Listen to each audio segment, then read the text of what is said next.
students, if we are just talking about the unit of the pressure that we can use, SI unit especially, that is Pascals, in honor of the name of the scientist that we have, Blaise Pascals. Now students, let me tell you, if I'm just talking about here in this the different pistons, let us suppose you have applied a force on this side, what will happen then?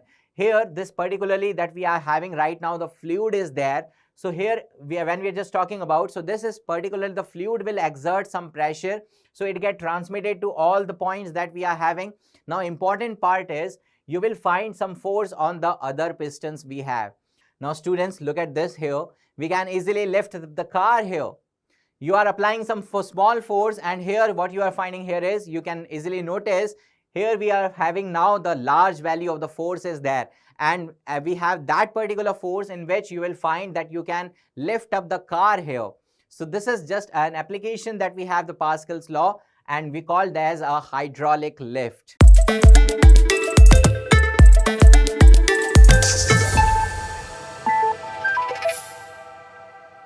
Hello students, in this section we are going to discuss an important topic. The topic name is Pascal's law. Students, if we are just talking about the unit of the pressure that we can use, SI unit especially, that is Pascals, in honor of the name of the scientist that we have, Blaise Pascal. So here we are just going to understand that what is the meaning of the Pascal's law.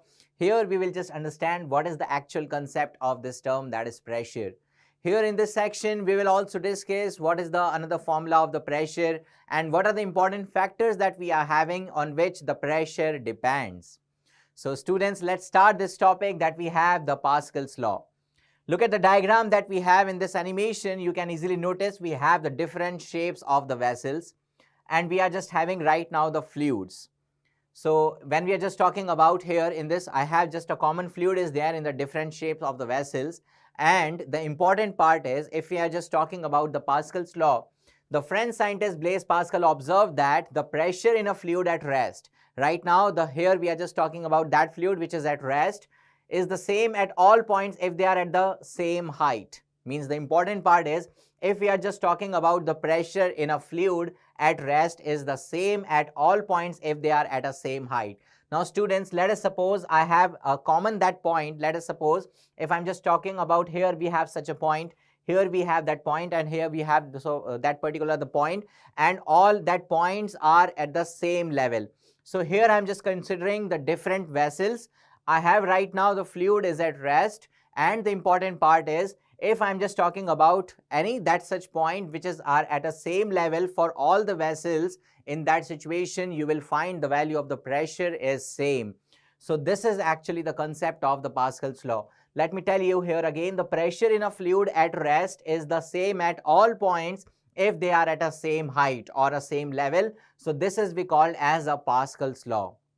Now students, let's discuss some more points that we have. Fluid pressure acts in all the directions. So if I'm just talking about the fluid pressure, so it will spread out in all the directions, and definitely I'm just talking about the fluid pressure acts in all the directions.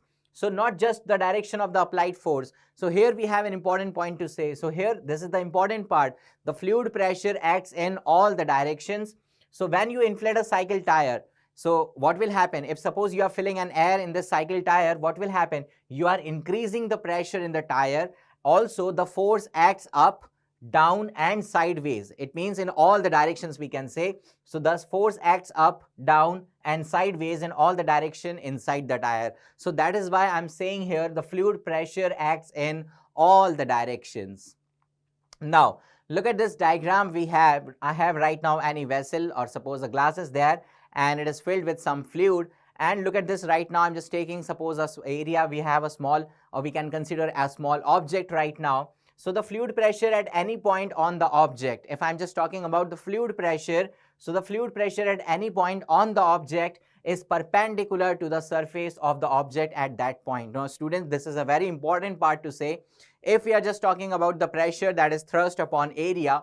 So thrust is basically the force acting on an object which is perpendicular to the surface of that object. So that is something that we have to keep in mind. And here we are just taking that particular pressure that we have. We can simply write as the magnitude of the normal force and divided by that area. So this is something that we have. we can simply say the fluid pressure at any point on the object is perpendicular to the surface of the object at that point. Look at we have the arrows and it is representing that such a condition, so that we have to analyze such a things when we are just talking about. It is showing that is perpendicular to the surface of the object at that point. Now students, we have another statement of the Pascal's law. Now look at this diagram that we have, and here we will understand that there is another statement of the Pascal's law. Now look at this diagram here. Here you can find that there is an enclosed vessel that we have, and right now I have the 4 pistons are there. I have the 4 different pistons are there, and they are having a different shapes of, we can say, a different area of the pistons that we have. Now important part is that how we can just write about the pressure in this particular diagram. So pressure applied to any part of an enclosed fluid. Now here we have that particular, we can say this is a vessel we have and the fluid is enclosed in that. So pressure applied to any part of an enclosed fluid at rest is transmitted in all the directions. So that is something that we have to understand here. It is when we are just talking about the pressure. So pressure applied to any part of the enclosed fluid. So students, when the fluid is at rest, that is something that we have to keep in mind. It is transmitted in all the directions equally to every portion of fluid and the walls of the containing vessel. So this is the statement of the Pascal's law we have.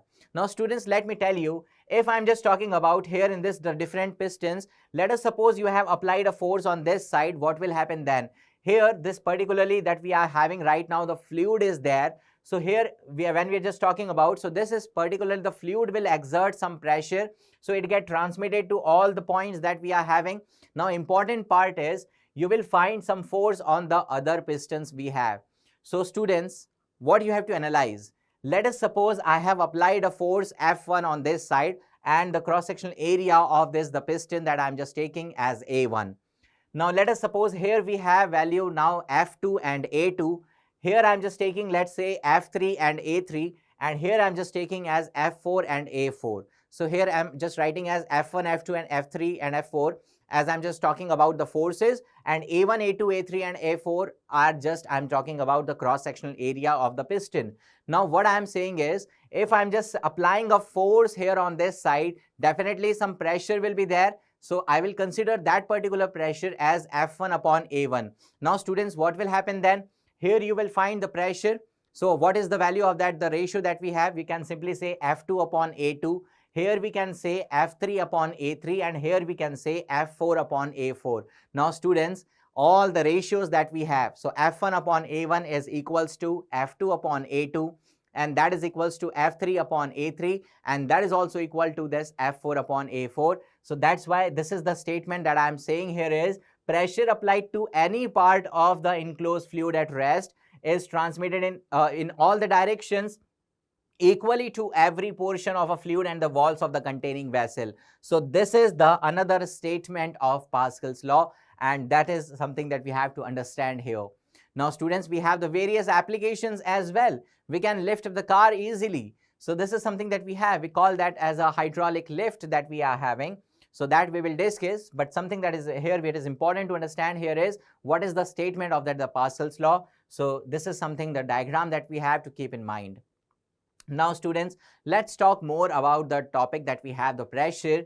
Now here you have to consider, first of all, let us see here, we have a right now the vessel is there.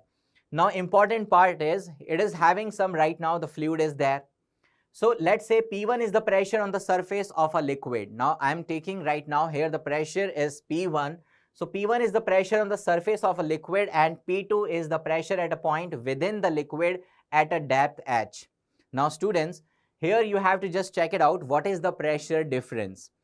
If I'm just talking about on the surface, I have the value of the pressure is P1, and then after certain level that we have or a certain depth, you will find the value here is P2 now. So students, what is the depth that I'm taking right now? H.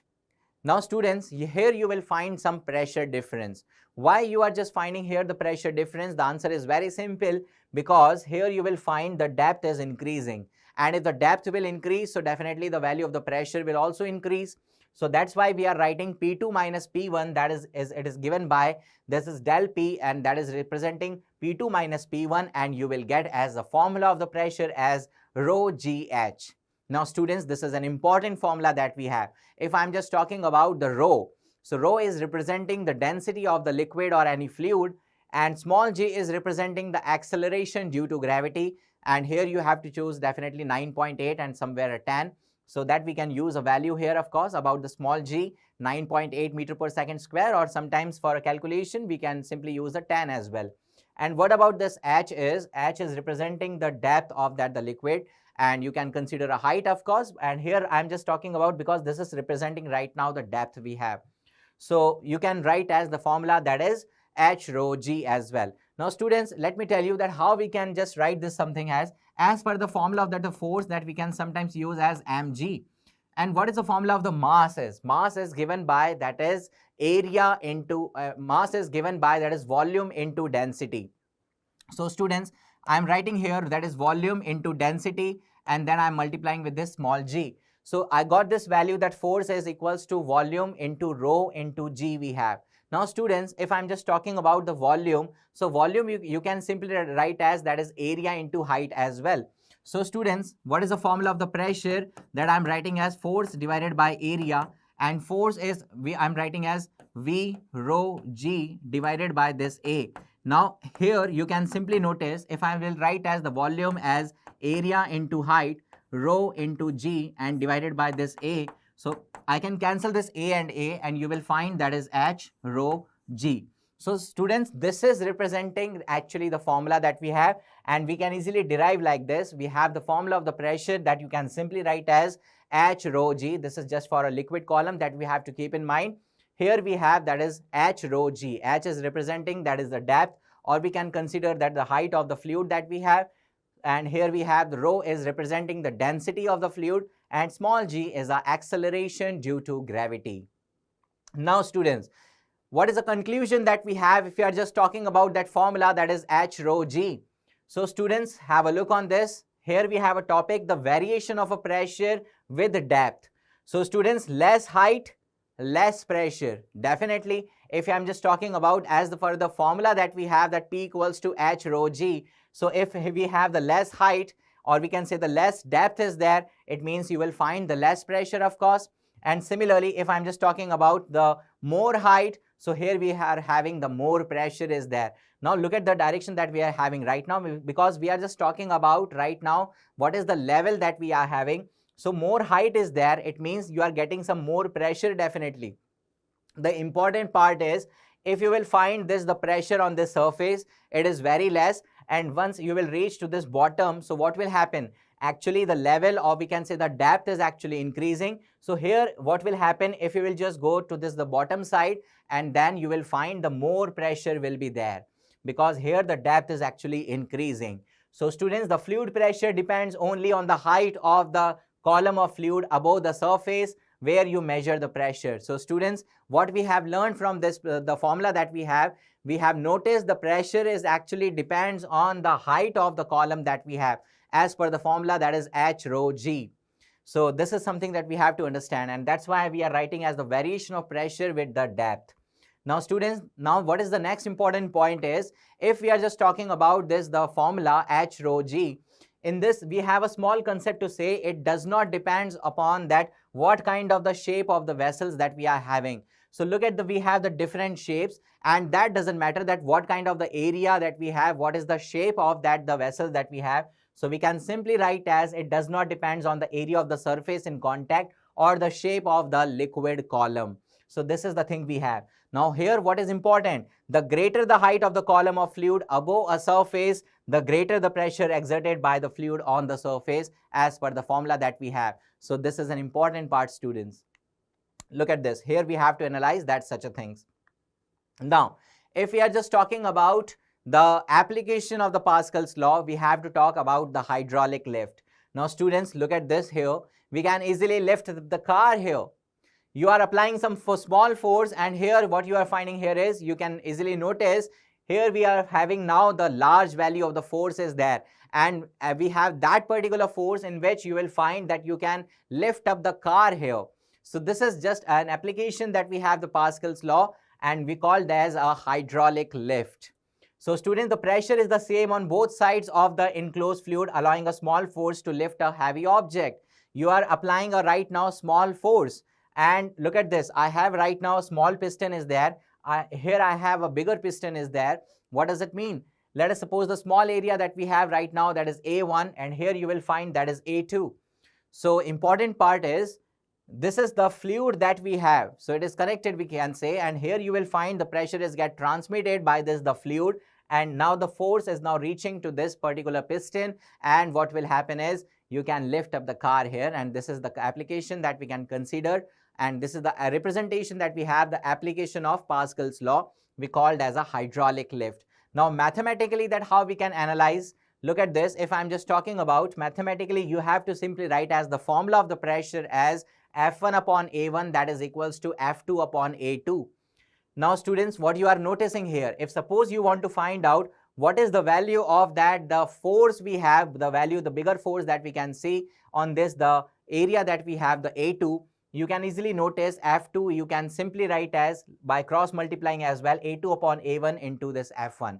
Now, but important part here is, we have to keep in mind the cross-sectional area that we are just taking, or we can say the area of the larger piston that we have, A2, is definitely much more greater than the value of this, the area of the smaller piston, that is A1. So A2 is very much greater than A1. And similarly, we have this F2 is also much greater than this F1. But important part is, we have the value of the pressure as force upon area. You can write as F1 upon A1, that is equals to F2 upon A2. So students, this is an application of the Pascal's law. So students, let's summarize again. Suppose we have a fluid and the fluid is at rest. So if I'm just talking about the pressure at that particular point of that the particular fluid, which is at the same level, or we can say that particular point which is at the same height, and when the fluid is at rest, you will find the value of the pressure is same. So this is something that we have in the Pascal's law. And also keep in mind that we have some formula that we have. Pressure is, or we can write as the pressure difference. You can write as for a liquid column H rho G. And keep in mind, this is an application that we have, hydraulic lift as well. So you can write as this formula. Have a good day, students.